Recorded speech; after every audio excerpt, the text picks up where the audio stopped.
Creo que era lo de 2, 1, Alístese. Ya no necesitan a la persona que está ahí atrás con el cosito. Listo. Bueno, buenas tardes. Les damos a las personas que se empiezan a conectar y a ver el live una bienvenida. Estamos en estos momentos con Raúl. Raúl ahorita va a hacer una breve presentación de él. Es un gran compañero de Oromo, una persona que tiene mucha experiencia en diferentes temas afro, es alguien a quien le apasiona mucho el tema y también todo el tema que tiene que ver con cuentos, con poesía. Entonces, hoy nos va a estar hablando de un tema en específico que hace referencia a la oralidad del Pacífico colombiano. Entonces, le damos antes que nada las gracias y la bienvenida a Raúl y que Raúl se presente y les diga, pues, básicamente quién es él. Hola, buenas tardes a todos y a todas los que se van conectando. Nada, eh, agradecer mucho a Oromo por la invitación, por la posibilidad de poder hablar de, como lo dijo Alexa, pues un tema que me apasiona. Mi nombre es Raúl Alfonso Platicón Caicedo y pues nada, yo soy de alguna forma hijo de migrantes del Pacífico colombiano, eh, apasionado por las letras, por el tema afro, licenciado en Historia de la Universidad del Valle y precisamente todo este tema de la oralidad fue lo que me llevó a estudiar historia, a querer indagar sobre mis raíces, a caminar por los senderos de los ancestros y pues de alguna forma siempre he estado como muy unido a ese tema de lo oral y entonces esa es como lo que me gusta en términos de poder expresar un poco también toda esa sabiduría, todo ese legado de lo ancestral. Bueno, y para entender un poco como de qué vamos a hablar y qué es esto de la oralitura, entonces ahí viene la primera pregunta. ¿Qué es la oralitura y cuáles son las características de la oralitura del Pacífico colombiano específicamente? Bueno, la oralitura como palabra, digamos como concepto, lo acuña por allá cerca del 90 y algo un africano llamado Yoko Fall, y lo que se refiere es a todas las tradiciones orales que existen en cuanto a mitos, leyendas, cuentos, todas las tradiciones que son transmitidas de forma oral y que hacen parte, digamos, de la idiosincrasia de algún pueblo, que cuentan de su etnicidad, que cuentan de su historia en sí. O sea, no es algo que esté dado simplemente por cualquier cosa, sino que es algo que está enquistado, por así decirlo, en la misma cultura, en el mismo proceder, en la misma cotidianidad del pueblo en el que están. O sea, que la oralitura no solamente se extiende hacia el Pacífico o hacia lo que es afro, sino también a otros pueblos, como por ejemplo en el caso de aquí de América, los pueblos originarios, los pueblos indígenas de nuestro país. Hace parte como un ejercicio de memoria histórica. Refiere y lo que de alguna forma ayuda o mantiene la memoria colectiva, la memoria de los, digamos que de los hitos y demás de los pueblos como tal. Y bueno, también como la importancia de algo que viendo y leyendo también un poco, descubriendo en realidad, porque pues para mí esto es un tema nuevo, cómo la oralitura no se constituye solamente desde lo que se cuenta, como por ejemplo lo que ahorita vamos a ver como un poco de pronto si tienes ahí esos escritos, sino también desde lo que se canta. Entonces, como todo eso hace parte de la oralitura, es como me parece también importante hacer esa aclaración, como que la oralitura viene de eso que se cuenta y que se canta. Sí.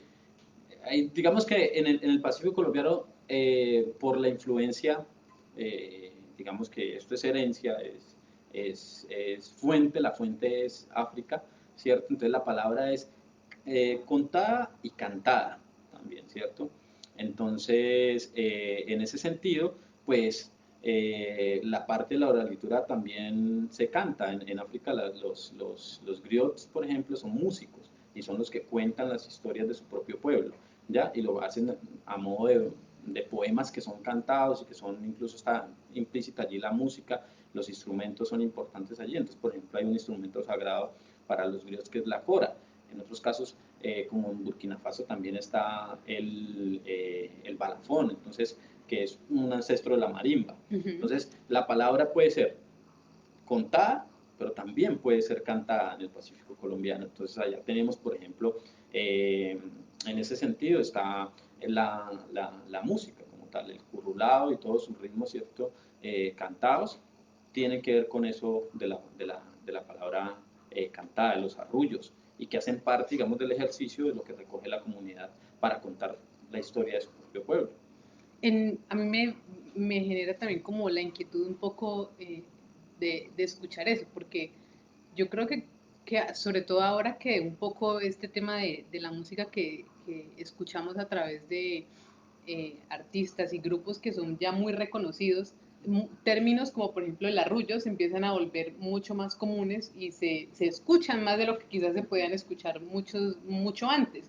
Entonces como también en algún momento sería chévere pensarse como definir qué es eso, porque quizás mucha gente lo ha escuchado, pero por ejemplo, ¿qué es un arrullo? Ya, lo que pasa es que ahora que dices eso, el tema con el petróleo, por ejemplo, ha hecho que se visibilicen algunas de esas cosas que tienen que ver con la música, que han estado aquí desde siempre, ya, porque la relación, en ese caso en una ciudad como Cali, Pacífico colombiano, Claro.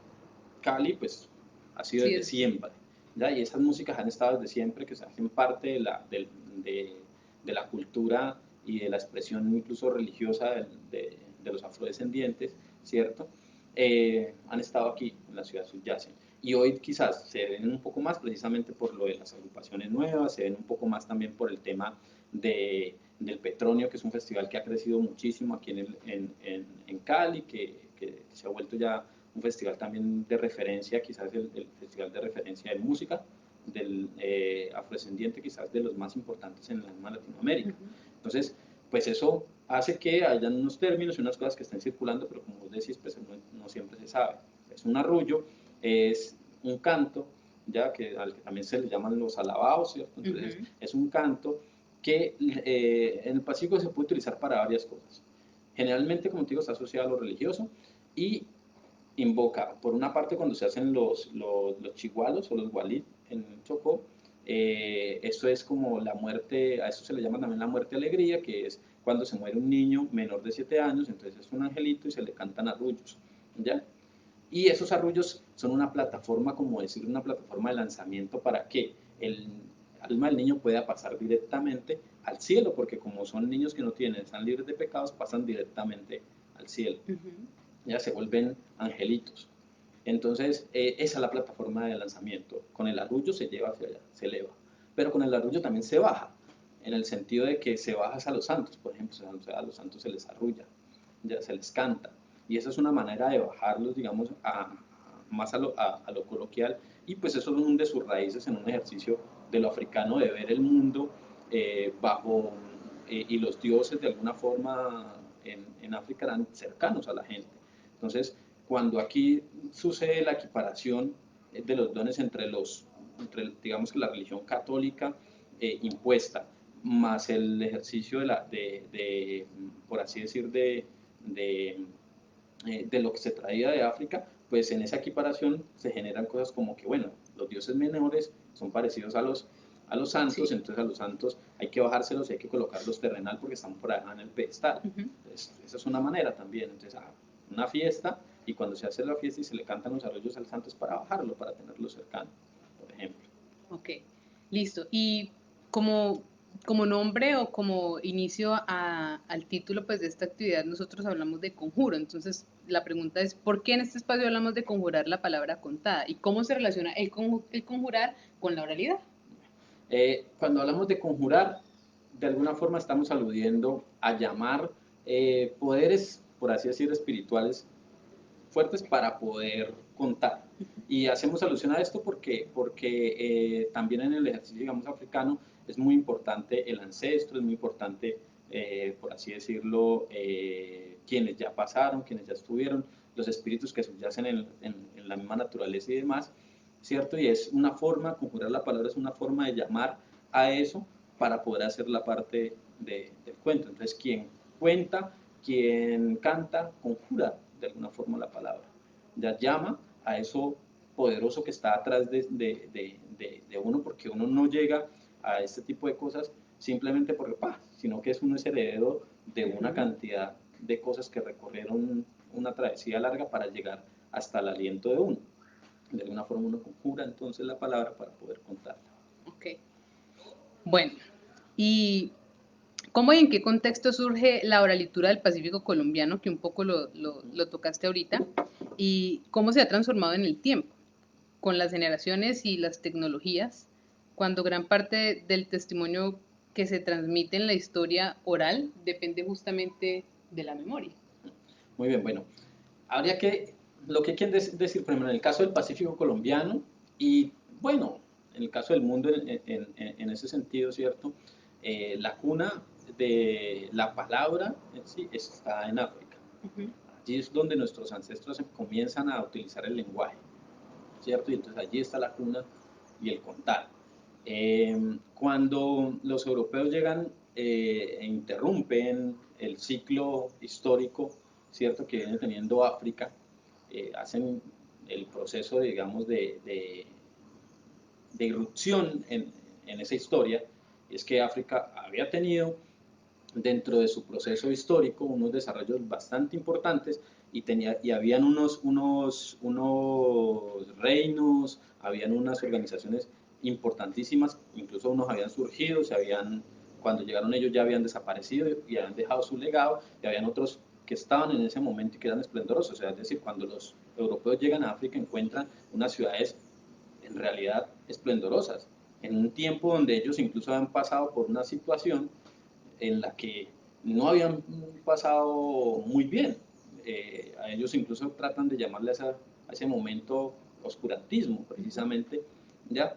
Y en ese momento en África había un esplendor, y el mundo árabe y el mundo africano sostenían lo que era la base de la intelectualidad, por ejemplo, la intelectualidad del mundo. Y entonces, en este contexto, los europeos llegan y vienen con una idea. Por ejemplo, uno que es historiador sabe que para el occidente la civilización está dada en el ejercicio, por ejemplo, de utilizar la palabra escrita. Entonces, por ejemplo, lo que divide historia y prehistoria es precisamente eso, la palabra escrita. Entonces, todo lo que es prehistoria es lo que está antes de la palabra escrita, y todo lo que es historia es lo que está después de eso. Los europeos miden la civilización en ese sentido también, llegan a África y para justificar lo que después van a hacer, asumen que en África no hay pueblos civilizados porque no hay, digamos, que lengua escrita. Sí. No hay lengua Pues digamos escrita. que sí, eso es algo Lo que cual es un mito. recurrente cuando uno también va y lee o como que visita museos que muestran cómo se dieron como ciertos exterminios, y, y esa es como básicamente La la... justificación. Sí, se dice como, y en realidad muéstrame la prueba, ¿no? Que además eso también sigue ocurriendo ahora. ¿Dónde está la prueba de que en realidad eso pasó? ¿Dónde firmó? ¿Dónde es como... Exactamente. Entonces, el occidente le da mucho valor a eso, pero ¿qué sucede en África? Dos cosas. A uno, eso era una mentira en un sentido, y es que todos los pueblos que estaban en África, eh, desde arriba de lo que es el África, de la parte norte, ¿cierto?, hacia abajo lo que es el Sahel y lo que son los pueblos del África subsahariana, muchos de esos pueblos tenían influencia del Islam árabe, y por ende conocían, por ejemplo, el Corán, y el Corán es escrito, y sin embargo los europeos dicen no tienen lengua escrita. Pero incluso esto no es un medidor de nada. En África entonces existía una tradición oral muy fuerte, que no era porque los pueblos no asumieran, digamos, la escritura como algo importante, sino porque la oralidad dentro de la cotidianidad es muy importante y la vuelven una forma de vida. Entonces, en ese sentido, incluso se hace algo, y es que nacen las personas que van a tener la memoria oral de sus pueblos. Hampate Ba, que es, por así decir, una persona que se va a interesar muchísimo por la memoria de los pueblos africanos y de la oralidad en sí, empieza a rebuscar, por ejemplo, ese tipo de historias que hay allí, y Hampate Ba acuña una frase que se vuelve, digamos, de alguna manera un referente importante, y es que dice que cada vez que en África muere un anciano, una biblioteca arde. una biblioteca se incendia, porque en esas personas está todo el legado. Sí. Entonces encontramos, por ejemplo, en la parte de lo que es hoy en día Malí, Mauritania, ya, de los pueblos que están al occidente de África, incluso encontramos la figura del griot o la figura del yeli, que era un griot y que era un yeli en sí. Era un contador de historias, ¿cierto? Pero también era un médico, también eran mediadores de conflictos, eran sabios de su lugar, ¿ya? Eran curanderos, chamanes, conjuraban la palabra, músicos muy importantes, y lo que sucedía con ellos es que legaban su conocimiento a la siguiente persona, generación. Entonces, por ejemplo, había niños que estudiaban con el griot y el griot les enseñaba las historias de su pueblo y cómo era la historia en sí de cada una de las familias que vivían en ese pueblo. Ese se la aprendía de memoria, ¿ya? Y cuando este moría, había quien reemplazara y hiciera el proceso y se mantenía la memoria allí. Una de las personas que cuenta esto y de cómo hizo su mismo proceso, ¿cierto?, para escribir un libro fue Alex Haley con Raíces. Él explica que logró llegar hasta donde era su ancestro, ¿cierto? Y escuchó de voz de uno de los griots 300 años después, más de 300 años después, de dónde fue que salió su ancestro y cómo fue que se lo llevaron, de voz de un griot. O sea, ellos mantienen la memoria de su pueblo. Entonces es muy importante esto porque ellos son los que van a legar, digamos, todos estos cuentos, estas historias, y las van a traer, por ejemplo, en ese viaje oprobioso de esclavización de personas, cuando son esclavizados, hombres y mujeres viajan en condición de esclavizados a América, arrancados de África, ¿cierto? En ese proceso de la trata, van a venir también con todas estas cosas. Esto no se quedó allá solamente en África, van a venir acá. Entonces, ahí hay una historia, por ejemplo, cuentan los que cuentan que hace muchos años, muchos años, tantos años y tanto tiempo que no era ni siquiera un tiempo, sino un lugar, existían los boabats. Y el boabat era un árbol hermoso, hermoso, hermoso. Los dioses lo habían bendecido y le habían dado un cuerpo enorme al boabat y unas ramas frondosas, largas, que tenían unas hojas hermosas, hermosas, hermosas, y unas flores lindísimas, lindísimas, que daban unos olores deliciosos, deliciosos, unos frutos riquísimos, enormes. Todos los animales, todas las plantas, todos admiraban la belleza del boabat. El boabat entonces empezó a llenarse de orgullo, de mucho orgullo, y cada vez era más grande, más grande, más grande y más fuerte. Tanto, tanto y tan frondoso era que ocultaba la luz del sol a los animales que estaban abajo de él. Tanto y fue tanto su ocultar esa luz que los animales de abajo y las plantas empezaron a tener mucho, mucho, mucho, mucho frío. Demasiado frío. Eso generó que se quejaron a los dioses y mientras tanto el boabat seguía muy orgulloso sin prestar atención a ninguno de los quejidos de los animales y las plantas. Siguió creciendo, creciendo, hasta el punto en el que un día dijo: dioses, mírenme, mírenme lo grande y lo fuerte que soy. Soy inmenso, soy fuerte, tan fuerte que ya casi los alcanzo. Entonces los dioses lo castigaron. Cuentan los que cuentan que los dioses lo arrancaron, voltearon su cuerpo y enterraron sus hojas y sus ramas. Y desde allí los boabats tienen la forma que tienen, porque les quedaron sus raíces arriba y sus frutos abajo. Ese árbol, el boabat, es muy importante en las comunidades.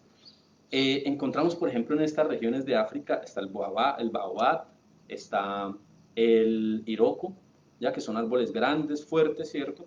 Y que en la comunidad son el lugar donde la comunidad se reúne, donde el griot cuenta las historias, donde se hacen las actividades importantes, ¿ya? Cuando un griot muere, lo entierran debajo de estas raíces, para que el árbol se alimente de eso que también era esa persona, ¿ya? Para que toda su historia siga estando allí viva, para que además de eso siga vigilante de la comunidad, el ancestro. Son enterrados allí y Aquí, cuando viajan, esos, en ese caso la trata, digamos, escogían personas jóvenes, quizás niños, quizás adolescentes, preadolescentes, ¿cierto? Que no tenían su formación completa Ujú. como tal. Sin embargo, habían escuchado y habían crecido escuchando todas estas historias. Entonces, cuando son trasladados en condición de esclavizados aquí a América, pues no olvidan su raíz, sino que avivan su memoria y trasladan esas historias y esos cuentos. Entonces, las historias, por ejemplo, de tío Conejo, de tío Tigre, de tío Sapo, de tía Araña, de tía Danta, todas esas historias vienen de una parte de lo que se le llamaba en ese momento el Dahomey en África. Y eso cubre Senegal, cubre Benín, Togo, ¿ya? Varios, una extensión bastante grande de pueblos de origen bantú, acanes, ¿ya? Podemos, podemos decir que como a raíz de todo eso que estás contando, la, como la oralidad como una forma de resistencia, digamos que aparte del encontrarse acá, como toda esa diáspora también ha creado, porque me pregunto yo como si esas historias también corresponden a ciertos territorios, como que digamos, el griot de un lugar va a tener unas historias o su realidad va a partir de algo diferente al que puede contar, por ejemplo, el que está en el subsahariano y el que está más en el norte. Es como si todo eso viene conectado y es lo mismo, o si cada uno tiene como sí, desde su propia historia, de su propio contexto, y después, digamos, en esto de la diáspora llega toda esa mezcla acá. Entonces me pienso cómo se da un poco como todo esto. Bueno, hay historias que son historias hilo. Entonces, por ejemplo, esta historia de lo del baobab que Ujú, yo les acabo de narrar, pues es una historia que la encuentras en diferentes lugares, que puede tener algunos matices ujú. dependiendo del espacio del lugar, pero es casi que una historia generalizada. ¿Esto por qué? Porque igual los griots también se nutren de ir de un lugar a otro, contar sus historias y recibir historias de otros. ¿Ya? O Claro. sea, había una movilidad, digamos, en tiempos en el que existían, digamos, los reinos, como existió el imperio malí, ¿cierto? Entonces, en eso había movilidades. O sea, no era simplemente que se quedan dentro de sus comunidades. Y luego cuando vienen acá, lógicamente, vienen mezclados y todas esas cosas se encuentran aquí. ¿Ya? Incluso se transforman en sus sentidos. Los cuentos, por ejemplo, los cuentos de tío Tigre, de tío Conejo, de tía Anta, que yo escuché de niño, que me legó de alguna forma mi mamá, mi papá, mis abuelas, ya que son los que contaban. Yo, en ese caso, una cosa muy graciosa digo, las tragedias a veces resultan ser inteligentes, no ves que inteligentes, resultan ser, perdón, resultan ser interesantes, ¿ya? En el sentido de que por ejemplo, lo que está sucediendo, digamos, ahora, esta crisis en la que estamos viviendo, pues ha resultado también en ciertas cosas ya que nos van a permitir algunos desarrollos y que algunos de los niños van a sentir, digamos, que a partir de ahí les cambiaron ciertas cosas en su vida. En el caso mío, ¿cierto? Por allá un presidente de la República se montó en campaña con un lema de que habría futuro con él, ¿cierto? Y lo primero que hizo en ese futuro fue dejarnos a oscuras. ¿Ya? Entonces, en el gobierno de César Gaviria Trujillo, pues nos quedamos a oscuras con el racionamiento de energía, pero eso fue una cosa para mí positiva. ¿En qué sentido? Me enseñó a escuchar más. Entonces, la familia, pues, venida del Pacífico colombiano, yo criado, digamos, en la ciudad, pero mi mamá y mi papá nos contaban historias. Y en este periodo nos contaban más, porque como no había ni televisor ni nada en que entretener a los muchachos, pues lo que había que hacer era sentarse y contarles historias. ¿Ya? Entonces, crecí escuchando esas historias y es muy, muy, muy interesante que 500 años después, las historias que se contaban en África también se cuenten y que yo las escuche, ¿cierto? Claro. Y que pueda, digamos, de alguna forma también legarlas y que pueda también de alguna manera pronunciarlas. Entonces, aquí esas historias pasaron a tener una connotación también distinta, por así decirlo. Entonces, tío Conejo, que su antagónico siempre va a ser tío Tigre entre estas historias, ¿ya? Tío Conejo es pequeño, ¿cierto? No es tan fuerte, pero es muy ingenioso y muy inteligente. Mientras que tío Tigre es muy fuerte, es violento ¿cierto? Y logra sus cosas a partir de esa violencia y de esa fuerza. Entonces, esto se va a equiparar en sí, se va a contar en un ejercicio de comparar a Tío Conejo como los pueblos afrodescendientes, como las personas que están en la condición de esclavizados, que todo el tiempo están buscando de qué manera rompen ese sistema de esclavización, de qué manera lo erosionan, ¿cierto? Entonces se van a elegir como Tío Conejo.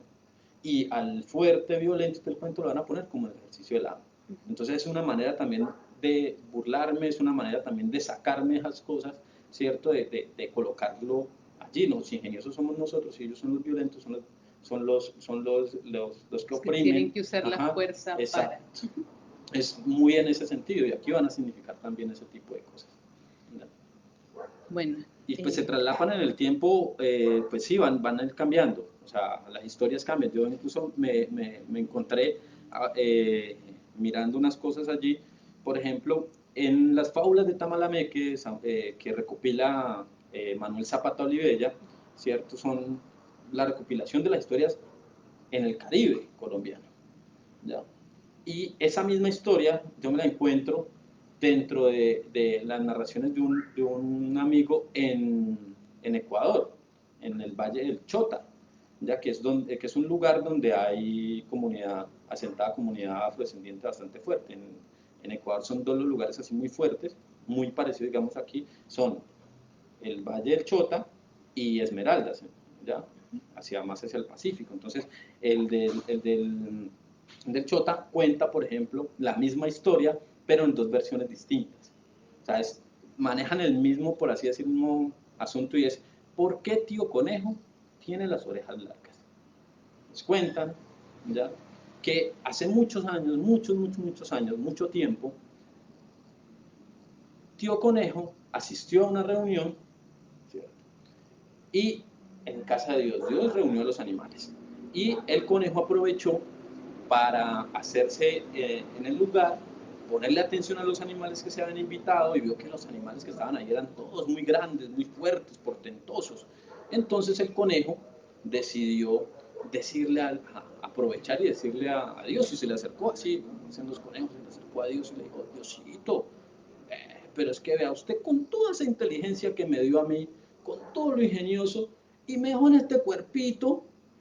Ay Dios, no sea así, venga. Usted debería, la verdad, críame un poquito más, agrándeme un poquito, ¿ya? Para yo también sentirme así grande, fuerte. Dios lo miró y le dijo, pues, ay, conejo, pues, es que deberías de conformarte con lo que te diga, sí está bien, mira que joda está bonito. No, no, Dios, yo quiero ser más grande, más fuerte, críeme un poquito. Dios viendo la insistencia dijo, pues, ay, conejo, si me traes 4 cosas, inmediatamente te crío más, te hago más grande, pues. Entonces yo cogió y le dijo, mira, necesito que me traigas aquí la pluma más grande del gallinazo. Me traes unas lágrimas de tía tigre, me traes una uña de una anta y una avispa sin que te pique ni que te haga nada.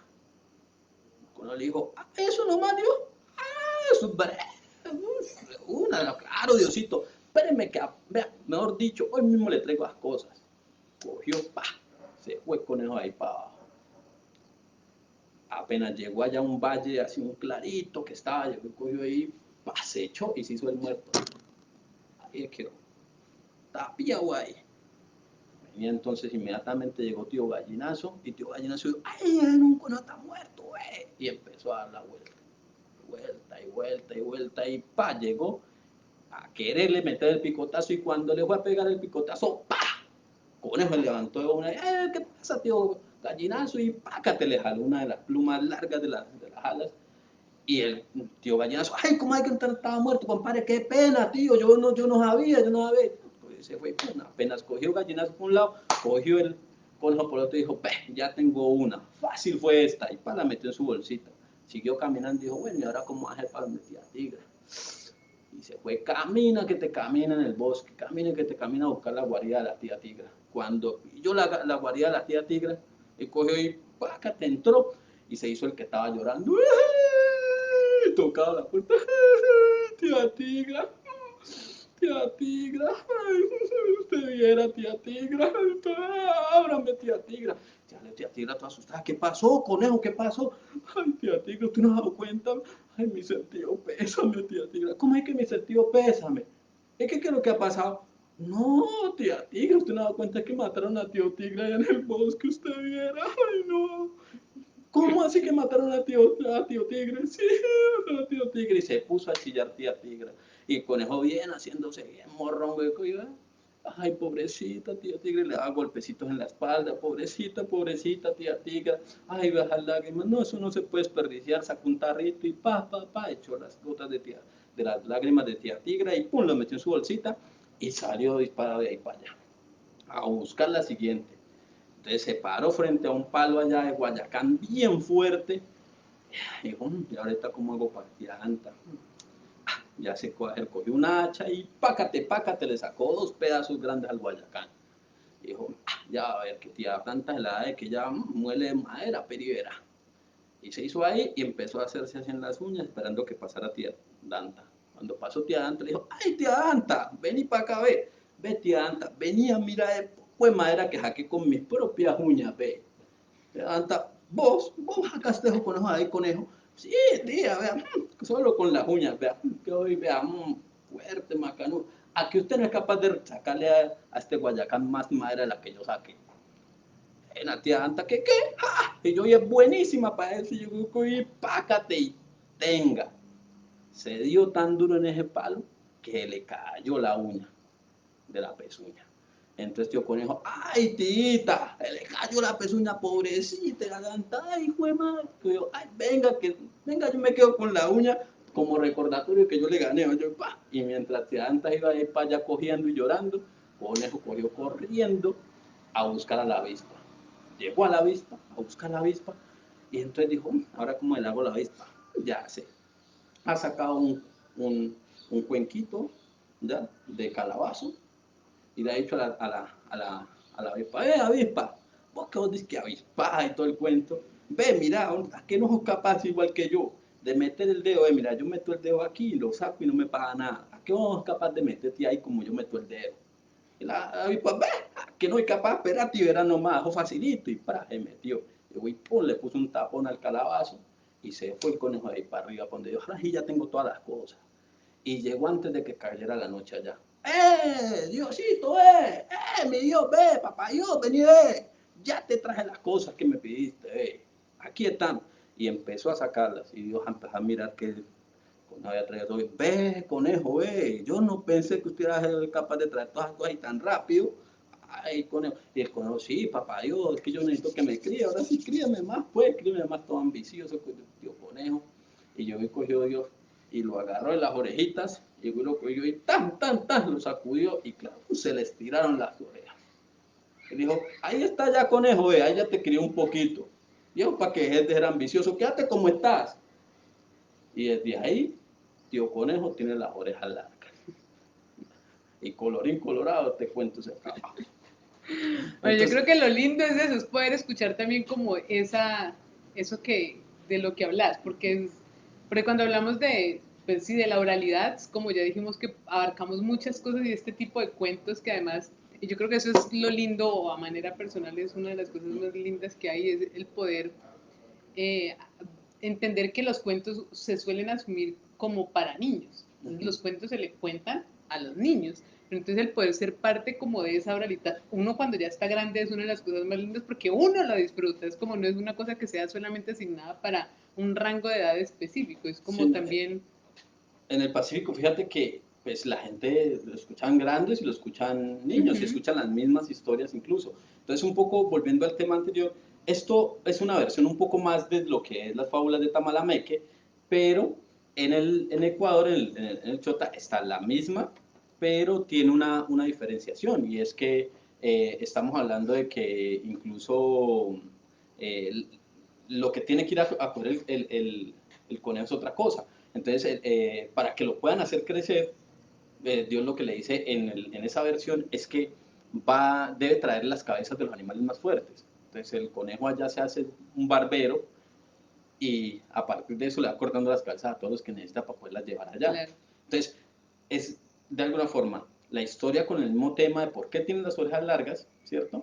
Pero con algunas variaciones, porque eso puede suceder en el sentido de que generalmente los que no se modifican son los mitos, pero las leyendas y los cuentos sí se van modificando en el tiempo porque van teniendo de alguna forma parte de quienes lo cuentan le van poniendo cosas, le van sacando otras, ya los van modificando, las mismas comunidades dependiendo también de qué es lo que más les gusta, qué es lo que quieren hacer con eso.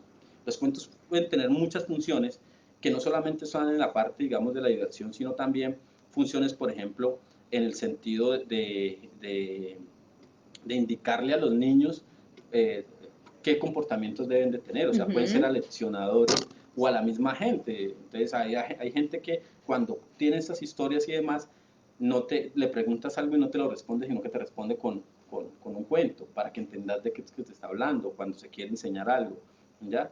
Entonces, tienen muchas formas que ayudan a las comunidades, que ayudan a amalgamar.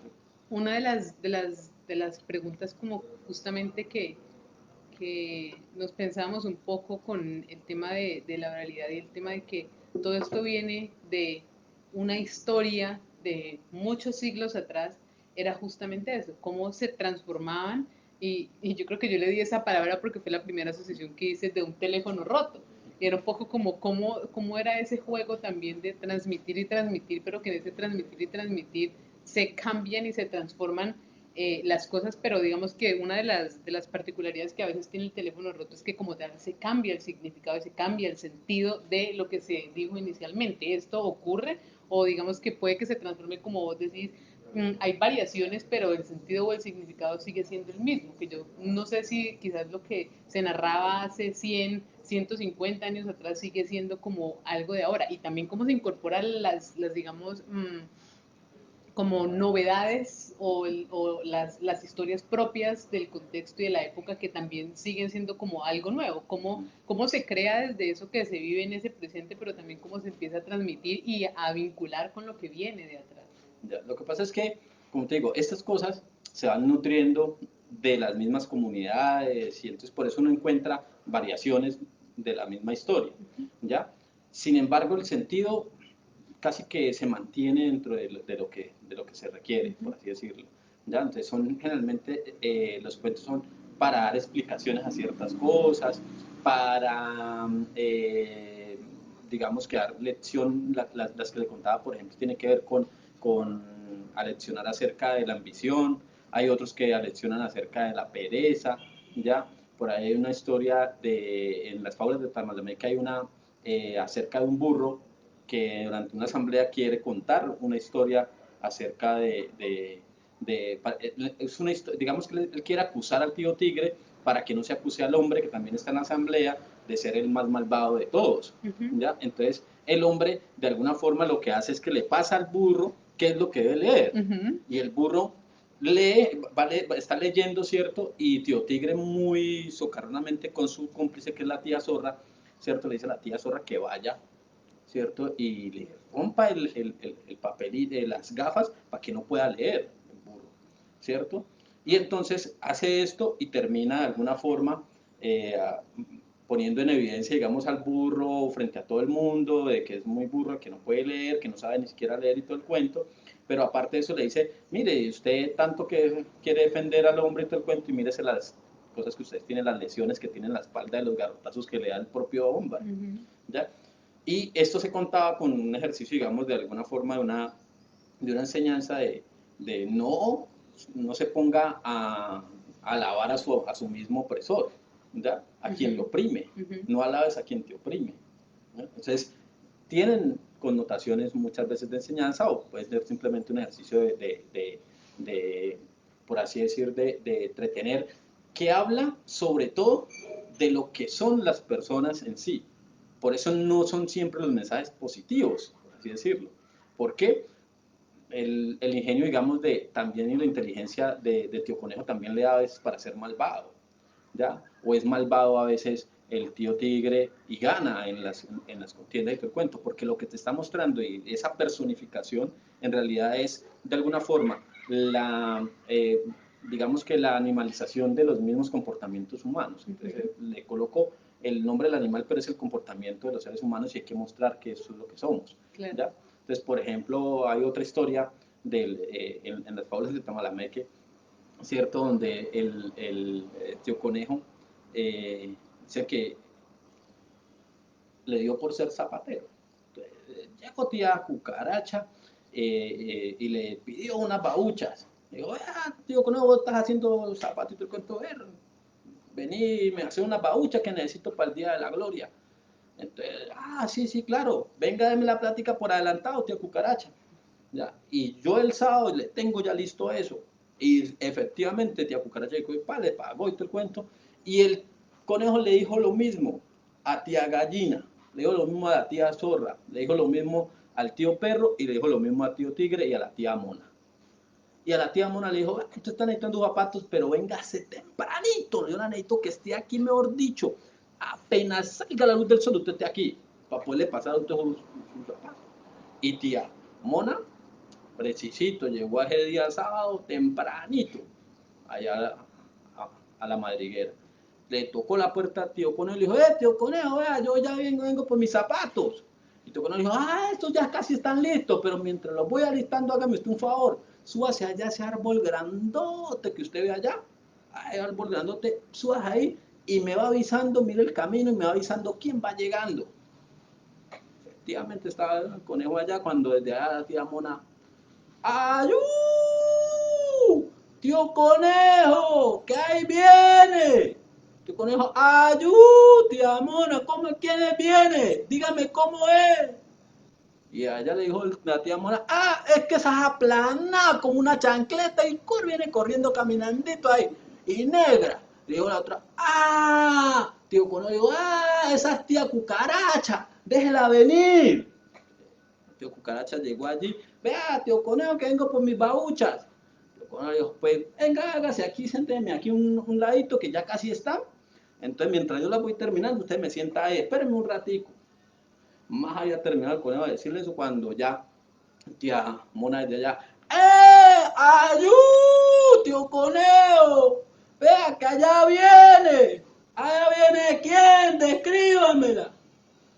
Que vea que esa viene una que es como toda así, encopetadita, con una crestica roja y anda blanquita ahí de algunas pinticas y anda de un lado para otro como escarbando cosas. ¡Esa tía Gallina! ¡Déjela venir! Y yo, Cucaracha dijo, tía Gallina, ¡ay, ya no es enemiga mía! ¡Ay, qué es por acá! Y yo, ¡ay, Dios mío, ayúdame, ayúdame, tío Conejo, ¿dónde me escondo? Entonces el tío Conejo la miró y dijo, ahí en esa batea, métase ahí. Tía Cucaracha y cogió y ¡pah! Se metió ahí. Llegó tía Zorra, vea que tío Conejo, que ve tía Gallina, vea que yo vengo por mis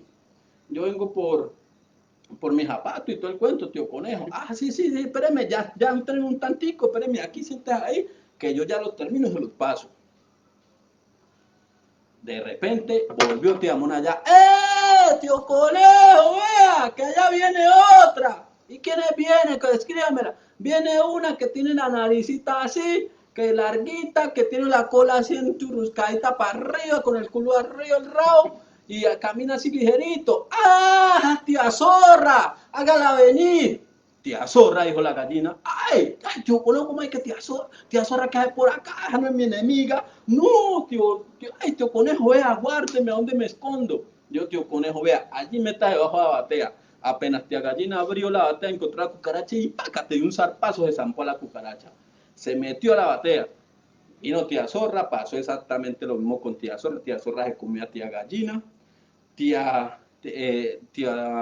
Tigra, cuando llegó tío Perro se comió a tía Zorra. Ajá. Y cuando llegó tío Tigre se comió a tía Zorra, a tío Perro. Y después de que se comieron a tío Perro, el hombre también había encargado unos zapatos. Iba llegando el hombre. Entonces, cuando llegó el hombre, rápidamente tío Conejo le dijo que ahí estaba el tigre que lo estaba esperando para cazarlo. Llegó el Conejo también y pácate, lo mató de un tiro. Y quedaba tía Mona allá. Entonces tío Conejo le dijo al hombre, vea, la vaina es que yo le tengo los zapatos a usted rapidito y vea, y se los doy gratis. Si usted va y le pega un tiro a tía Mona, que de hace rato está burlando de todos los que pasan por aquí. Llegó el hombre, bueno, ahí pa, le pegó un tiro. Cuando vino a conseguir sus zapatos, tío Conejo ya se había largado y iba lejos con toda la plata de todos y sin haberle dado ningún zapato a nadie. Y colorín colorado, te cuento, se acaba. Entonces, muchos de los cuentos tienen ese asunto y no son aleccionadores, por así decirlo, pero lo que están contándonos es las actitudes y las realidades que tiene la misma población, porque se nutren de lo que sucede en las comunidades en sí. No falta el tramposo, no falta el que es violento, no falta de pronto el que es ingenioso, no falta de alguna forma pues el que también hace las cosas bien, el que es servicial. Entonces todos los cuentos están muy relacionados en ese sentido. ¿Cómo entra, digamos, el cuento de la oralidad sin tener de pronto un rito que se pudiera quizás tener antes de una manera mucho más sencilla o desde, no sé, quizás uno lo mira como al escucharlo con nostalgia, el pensarse cerca a un va escuchando todos juntos como un colectivo y siendo como eso transmitido desde un rito que además yo lo veo como algo que se puede como conversar, que se dialoga, que se discute, a que este tema oral empiece ya a transformarse y a pasar al papel, donde digamos también no siempre va a haber un otro con quien hacer ese diálogo y ese intercambio. Bueno, yo creo que de todas formas lo oral necesariamente tiene que pasar por el ejercicio de que te lo cuente. O sea, yo sé que, a ver, poniéndolo digamos en el ejercicio de un ejemplo mío de cómo yo aprendí estos cuentos o cómo aprendí el cariño y el amor por estos cuentos, pues porque mi mamá y mi papá lo hacían, lo contaban. Yo incluso estaba muy pequeño y todavía no manejaba el ejercicio de la lectura. De hecho, mi mamá me dice, ella me ve leyendo y todo el cuento y sabe que me gustan los libros y demás. Y un día llega y me dice, pues hijo, yo no sé usted de dónde sacó eso del cariño por leer y por andar leyendo y jodiendo con los libros, cuando aquí ni siquiera en la casa había un libro. O sea, en mi casa no había muchos libros porque no había dinero para comprarlos. Mi mamá y mi papá vinieron del Pacífico colombiano, como dice mi mamá, con una mano por delante y otra por detrás, ¿cierto? Y en la casa no había ese tipo de cosas. O sea, muy poco lo que tú encontrabas en ese sentido. ¿Ya? Y yo no estaba, digamos, en edad todavía de lectura, ni mucho menos de eso, pero me contaban las historias. Todo el tiempo me contaban historias de esas. Mi mamá todo lo, o sea, y eso es una cosa muy importante y muy fuerte de los afrodescendientes, y es que convierten todo en un ejercicio de oralidad, de transmisión. Y entonces pues me contaban historias tanto de lo que de lo que sucedió en el barrio, de cómo ellos lograron entrar en ese lugar, cómo se quedaron en ese espacio, de historias del Pacífico. Mamá me describía cómo era el Pacífico, como te digo, nos quedamos sin energía, entonces teníamos un fogón de leña, teníamos que cocinar en el fogón de leña porque en ese tiempo se cocinaba en las estufas eléctricas, ya, entonces no había vaina de gas. O sea, los ricos de pronto tendrían alguna estufa en ese sitio, nosotros eléctrico, ¿cierto?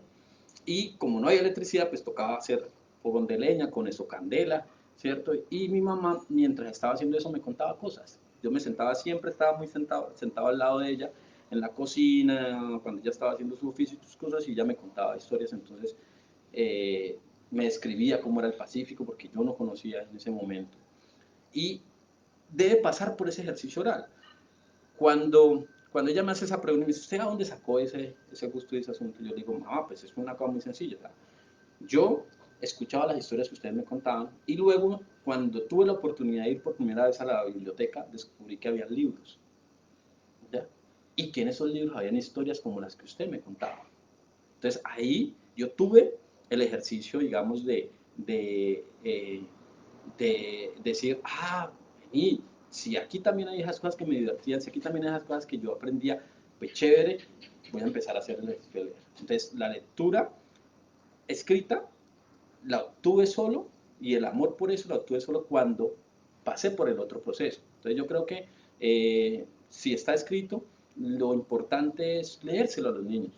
Entonces es importante tomar los libros y leer los cuentos y las historias a los niños. Es importante que si usted, por ejemplo, dice, yo no soy muy bueno leyendo, pero puedes narrarlo, no puedes narrar y puedes inventar cosas en el proceso, ¿ya? Puedes personificar, hacerle atractivo a los chicos, y eso los va a acercar. Como digo, van en un momento a descubrir que ahí en eso también están cosas escritas, por así decirlo, de lo que antes se le contaba. ¿Ya? Entonces creo que eso es importante, seguir manteniendo el ejercicio de contar. Además, porque quienes generalmente contaban las historias, en el caso, bueno, mi mamá, mi papá, que eran los mayores, estaban también mis abuelas, ¿cierto? Eso genera también un lugar de significado para los mayores, que se ha ido perdiendo dentro del ejercicio, y ustedes saben, el mueble viejo y nadie les hace caso. Pero Ahí, ese elemento es muy importante porque ellos tienen una experiencia y una sabiduría también, que es muy importante para las generaciones venideras. Y eso es una forma de hacerlo. siento que quería como también pensar esa reflexión de cómo podemos ver aún en medio como de una necesidad por mantener todas estas tradiciones y todo esto vivo, también se va perdiendo eso. Es como eh, si antes, como vos lo decías, quienes tenían, digamos, como ese rango de poder transmitirle al otro esa sabiduría, toda esta historia, todo lo que había, todos estos testimonios, era la persona mayor, ahora eso no ocurre. Es como, y yo creo que incluso pasa como es como una línea en general, es como muchos de nosotros, por ejemplo, es como en mi caso yo tengo extremos de familia, o sea, yo tengo familia que viene también del Pacífico y tengo familia que ha estado todo el tiempo en la ciudad, que se crió de otras generaciones muy atrás en la ciudad. Es como, y yo te lo digo, yo por ejemplo no conozco y muy pocas veces he escuchado las historias que vienen como de eso. Entonces como que ese valor de las personas que han conocido esto se ha ido perdiendo. ¿Cómo pasa, por ejemplo, en el Pacífico? Si este tipo de tradiciones y esto todavía se mantiene vivo, porque aquí digamos que también por el tema de, sí, de ya estar metidos en un sistema y en un consumo diferente, vamos perdiendo muchas de estas cosas. ¿Cómo se vive eso, por ejemplo, en el Pacífico? Cuando yo estuve en el Pacífico encontré una cosa, y es que, bueno, allá todavía hay mucho, en términos del abandono incluso estatal y demás, pues la vereda, digamos, donde mi tía, donde yo estuve, solo tenía energía y eso, o sea, tenía 4 horas de energía en el día y eso sí llevaban el combustible para, Uh el, -huh. para hacer el proceso, ¿cierto? Entonces, para el generador era la única forma. Entonces no había energía muchas veces y pues de esto se pegan los pueblos. Entonces la gente se sienta a dialogar y a contar historias y hacer de su cotidianidad una historia. Claro. ¿Ya? Para poderse entretener porque llega muy, o sea, aquí hablamos listo de este tema un poco de ahorita de estar confinados y demás y todo el cuento, y pues allá muchas veces uno tiene ese sentimiento cuando estás ahí y no hay mucho por hacer, por así decirlo, ¿ya? Entonces, allí toda esta palabra y todo este asunto tiene una cabida. Sin embargo, las 4 horas que había energía, lo que sucedía era que el que hacía el proceso de socialización y el que tenía la importancia era el televisor. Entonces, todas estas cosas lógicamente van rompiendo y van acabando, digamos, con esta transmisión. También el hecho que se hayan caído tantos mitos y demás, ¿cierto? Entonces, de alguna forma, el creer en ese tipo de cosas que se vayan modificando en el tiempo, pues hace que también muchas de estas cosas se olviden y que ya no generen, digamos, las mismas cosas que generaban. Sin embargo, es posible hacer esas adaptaciones de eso. Es más una cuestión de querer mantener vivo el ejercicio y seguir contando, seguir utilizando la palabra. Porque si usted, por ejemplo, en el Pacífico cuando yo fui, se contaban, no solamente pues se contaban las historias de estas y de la cotidianidad, sino que se inventaban vainas también.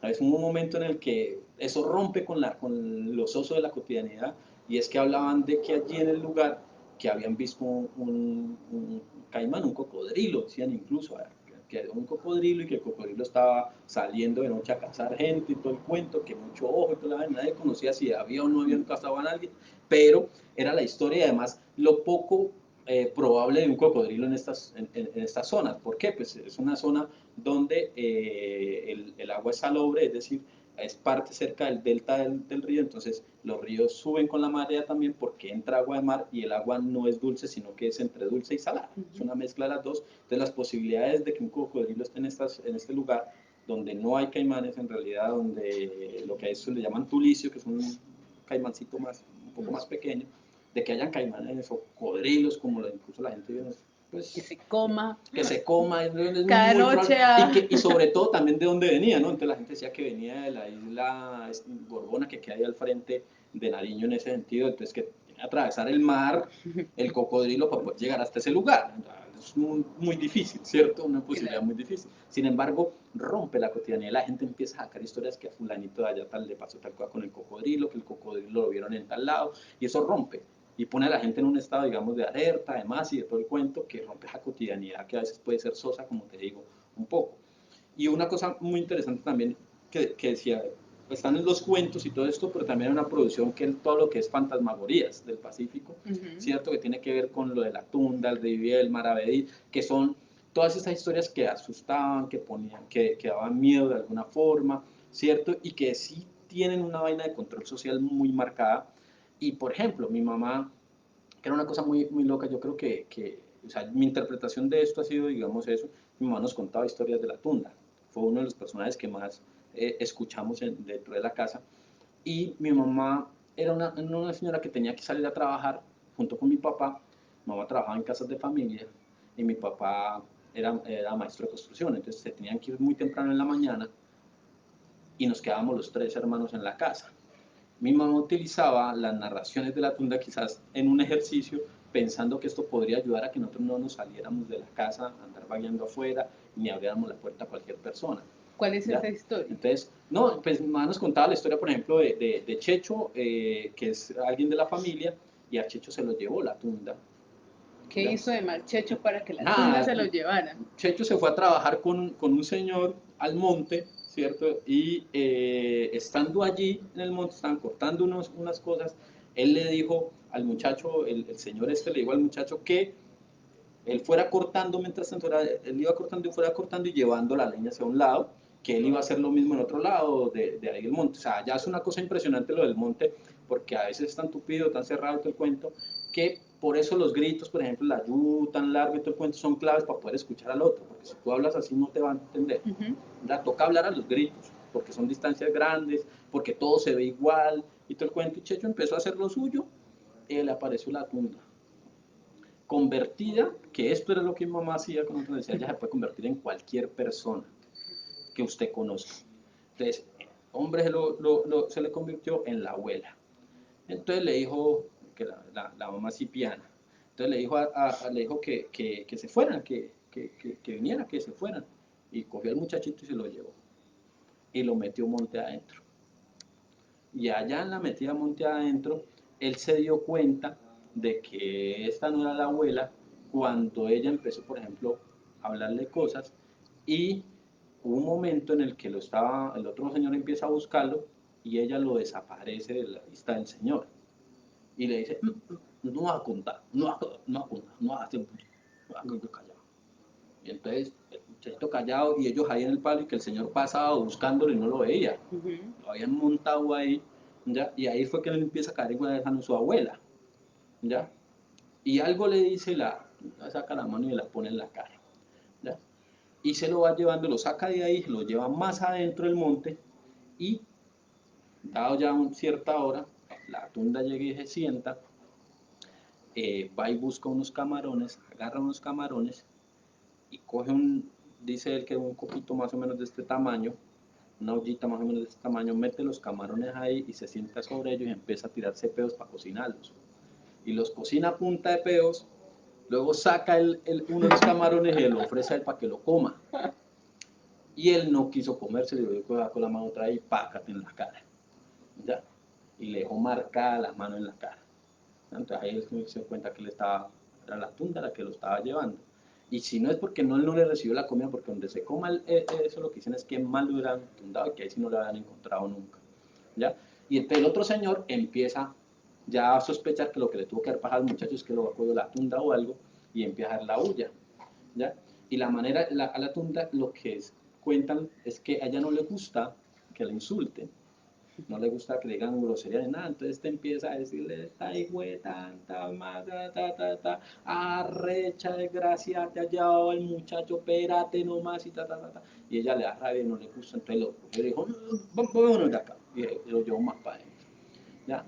Pero entonces en el día lo que hizo fue el Señor seguir haciendo eso, y otra cosa es que hacen un rezo, entonces que según lo que dice mi mamá, que le ha rezado la magnífica, Y entonces que le había rezado eso, es un tipo de rezo que ya no lo recuerda muy bien, mi abuela solo recuerda una partecita y me alcanzó a decir una partecita chiquitica. Y con esto la tunda ya se enojó porque le estaban rezando, porque la estaban tratando mal. Dijo, a mí no me gusta la grosería, gente grosera, no me gusta eso. Cogió con su y cogió de ahí para allá y ahí fue que lo dejó al muchacho, el otro le dijo, o me deja el muchacho aquí o te sigue insultando y te voy a meter una macheteada ni la berraca. Entonces me lo dejas en el camino. Y entonces que lo dejó en el camino y ella cogió de ahí para allá y ahí fue que él ya también le vio la pata de molinicho y todo el cuento, ¿ya? Entonces ahí fue que él ya vio que pues cuando habló con el señor, ya el señor ahí sí lo vio y lo encontró. Entonces le dijo, yo, ¿dónde está? No, que ha venido mi abuelita Cipiana. ¿Cuál abuelita Cipiana? Y tu abuelita Cipiana está para allá, para el otro pueblo y todo el cuento, que va a poder venir hasta acá, te ha demorado todo el día en llegar aquí. Y entonces ahí le dijo, eso que es que yo pensé que era ella, pero no era ella, y le contó que era lo que había pasado. Nosotros conocimos después ya grandes a Checho, y le preguntamos sobre el tema, y entonces le daba pena contar la historia de todo el cuento, porque a los entundados les da pena contar que los entundó y que los embobó la tunda como tal.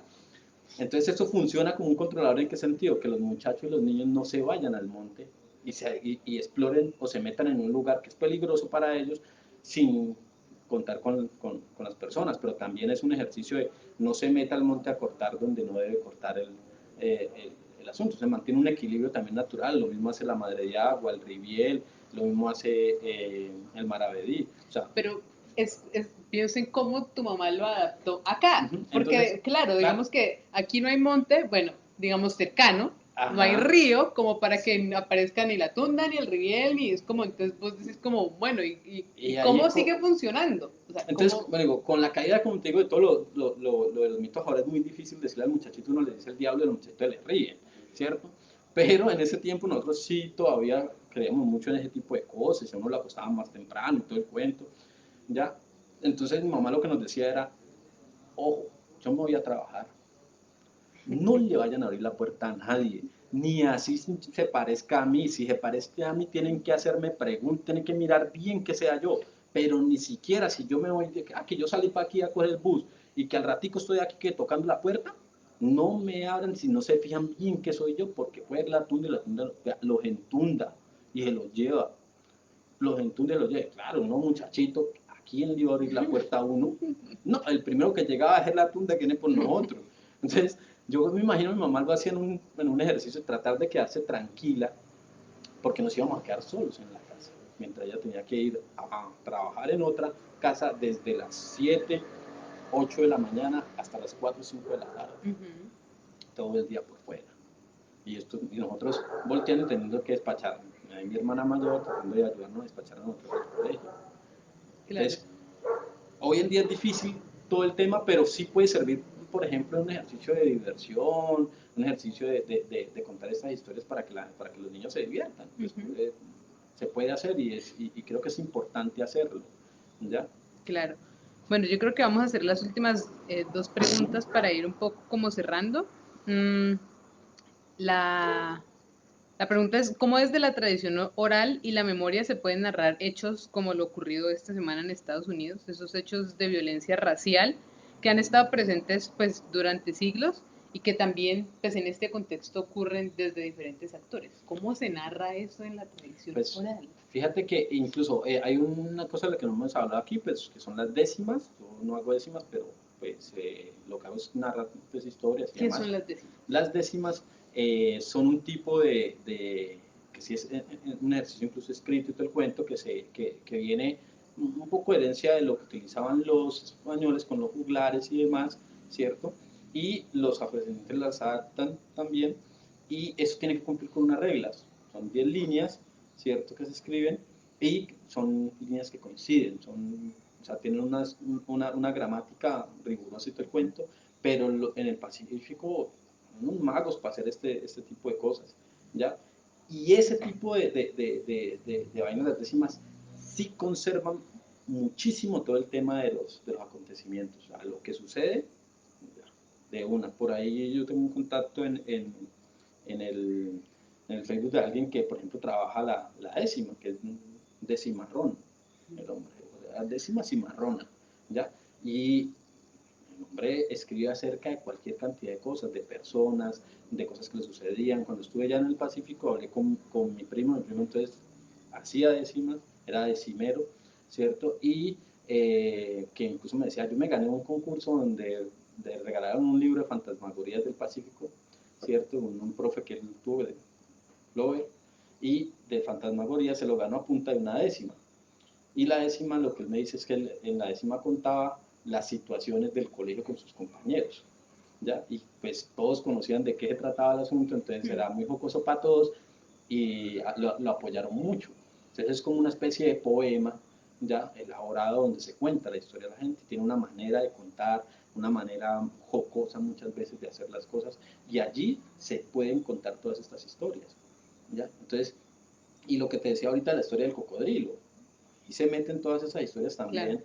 allí. O sea, todo esto que sucede se puede hacer, se puede meter en los lugares. Mire que incluso en el Chocó hay ciertas cosas como lo que pasa en el Zampacho, ¿cierto? Donde las alegorías y que son los desfiles, las carrozas y demás, pues son totalmente, por así decirlo, contestatarias con el sistema y se aprovecha este espacio para hacer denuncia, se aprovecha este espacio para decir las situaciones en las que se encuentran las comunidades afrodescendientes, ya para hablar de racismo, para hablar de violencia en estos espacios, ya. Entonces, situaciones como la que acaba de pasar en Estados Unidos, aquí se narran digamos, desde las mismas canciones y demás.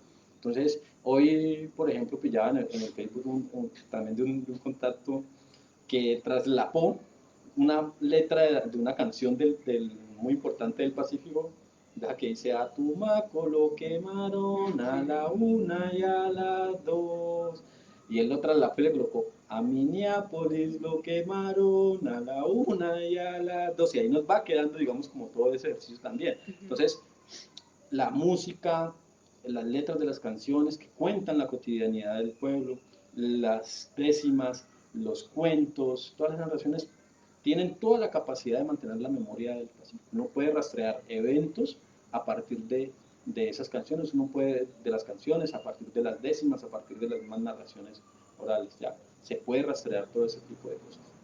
Claro. Pues creo que este es un buen escenario para denunciar, por ejemplo, atrocidades como la que sucedió en Estados Unidos, que suceden todo el tiempo, ¿ya? Que son cotidianas en realidad, que hoy en día un celular permite que la información viaje más rápido y se dé en todos los lugares, pero hace poco, en los últimos eventos, por ejemplo, en Chicago, hace poco que incluso hay una película acerca, digamos, del tema, del cuento. Antes de eso han habido otras en los años 80, en los 70, ya antes de eso, o sea, es un sistema que se mantiene a punta de ejercer también no solamente una violencia estructural, sino también una violencia así fáctica, de hecho, directa, ¿ya? Pues esas cosas se integran también dentro de la cotidianidad de la gente. Bueno, y ya para cerrar, digamos que esta va a ser la última pregunta y es como, ¿cuáles serían las recomendaciones a quienes de una u otra forma somos novatos en esto de la oralidad del Pacífico? ¿Cómo nos podemos acercar a ella y, y poder comprenderla, sobre todo, digamos, desde estos nombres, desde estas historias que ya de por sí también demandan primero conocer estas historias para poder entender como el contexto de aquello en lo que se habla sobre determinadas historias o determinadas cosas de la oralidad? Entonces, ¿cuáles son esas recomendaciones? Yo creo que una de las cosas claves es escudriñen en la sabiduría de los mayores, de las mayores, ¿cierto? Escuchen, es escuchar. La clave está en escuchar. Uno se sienta a escucharlas, a hablar, y ellas están en realidad, cuando uno hace esto, se da cuenta de que los mayores están ávidos de contar, de hablar, de decir sus historias. Yo hace poquito estuve de visita en mi mamá, ¿cierto? Pues porque con este tema de la pandemia del asunto que no puedo ir seguir. Entonces yo estuve un ratico y me senté a escuchar a la abuela y a mi mamá, y con ganas de contar todas estas cosas. Entonces terminaron hablándome, contándome otra vez lo de la tunda, lo del rivier, lo de tal cosa, que a cuando se le apareció a mi otra abuela también la tunda, que cuando a fulanito lo llevó tal cosa, que a este le apareció el duende, o sea, contándome todas esas historias y todas las cosas está allí. está al lado de nosotros todo este tema, todas las experiencias y todo lo que sabe. Entonces yo creería que lo primero y el primer ejercicio, escudriñe, escuche ya a los mayores, escuche a la gente que está a su alrededor, porque muchas veces queremos buscarlo en el libro, en el especialista que nos diga, ay, no, es que el tema es acá y, todo, y entonces meterle por aquí este tema que allí en el libro tal se encuentra tal cosa y resulta que Sin la magia. memoria, ajá, la memoria subyace también en otros espacios que son bien importantes y que a veces no les ponemos atención y en ese sentido, por ejemplo, los mayores van solos en ese sentido. O sea que mi primera recomendación en ese tema es escuche a los mayores, escudriñe cuáles son las historias que hay en su familia, ¿ya? ¿Qué es lo que se cuenta, qué es lo que se narra desde allí?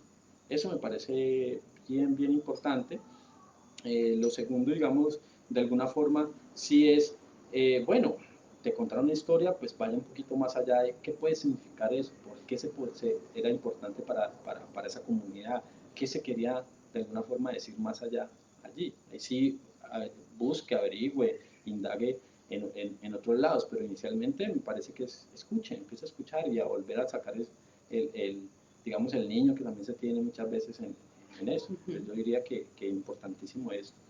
Bueno, y ahorita es que caigo en cuenta, como para quienes no conocen, Raúl puede hacer una pequeña introducción a quienes se preguntan, pues, ¿quién es la persona que está ahí como figurando en la mitad manteniendo la distancia recomendada? Entonces, Pues que es muy interesante que aquí en Oromo hay una fotografía de una persona que cuenta historias africanas, ¿cierto? Que es Boni, él es Boni Ofogo, ¿cierto? Y Boni Ofogo es un narrador de cuentos, un cuentista de Camerún, ¿ya? Y pues tiene unas historias maravillosas, muy chéveres, tiene todo el ejercicio del narrador encima, ha hecho todo su proceso también de recuperación y de narrar la historia de su propia familia, de lo que él escuchaba de niño, transmitirlo y sobre todo una cosa muy importante que me quedó de alguna vez que tuve la oportunidad de verlo y de hablar con él y de conversar, y era que nos decía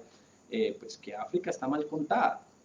A nosotros nos han contado, nos han puesto una manera de ver África, entonces generalmente cuando uno le dice a alguien, dígame lo primero que se le viene en la cabeza de África, nos va a hablar de animalitos de la selva, nos va a hablar gente pobre. de gente pobre, de niños barrigones aguantando hambre, de que no hay agua, y nos va a hablar de una cantidad de cosas que es lo que les ha llegado, ¿cierto? Pero África es más, muchísimo más que eso.